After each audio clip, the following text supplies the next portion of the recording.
तरफा था बस प्यार मेरा, एक तरफा मेरी मोहब्बत थी। एक तरफा था बस प्यार मेरा, एक तरफा मेरी मोहब्बत थी। तेरे दिल में कोई और ही था, तुझे मेरी कहाँ जरूरत थी। तेरे दिल में कोई और ही था, तुझे मेरी कहाँ जरूरत थी। तेरे दिल में कोई और।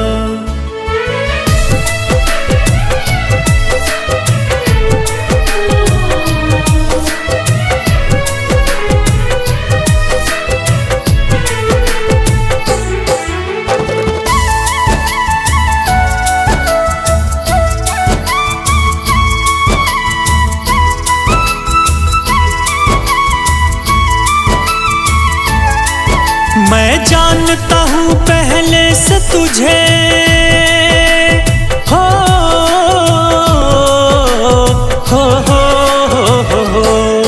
मैं जानता हूँ पहले से तुझे, कोई और भी चाहने वाला है। मैं मर भी जाऊँ फिर भी तुझे कोई फर्क न पड़ने वाला है। मैं मर भी जाऊँ फिर भी तुझे कोई फर्क न पड़ने वाला है।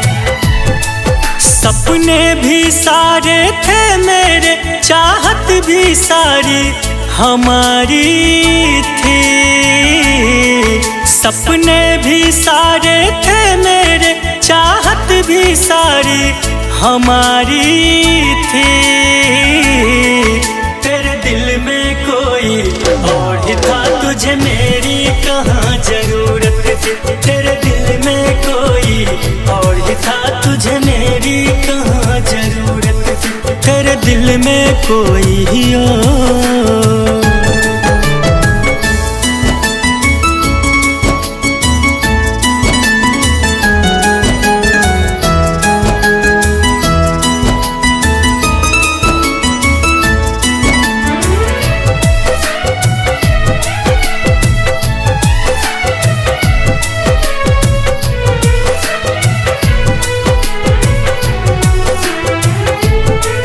दिया दर्द जो तूने इस दिल को,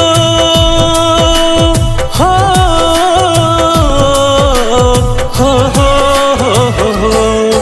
दिया दर्द जो तूने इस दिल को, अब और न मैं सह पाऊंगा। एक दिन तेरा ये शहर जालिम मैं खुद ही छोड़ चला जाऊंगा। एक दिन तेरा ये शहर जालिम मैं खुद ही छोड़ चला जाऊंगा। सहता मैं रहा हर जुर्म तेरा, ये भी तो मेरी शराफत थी। सहता मैं रहा हर जुर्म तेरा, ये भी तो मेरी शराफत थी। तेरे दिल में कोई और ही था, तुझे मेरी कहाँ जरूरत थी। तेरे दिल में कोई और ही था, तुझे मेरी कहाँ जरूरत थी। तेरे दिल में कोई और।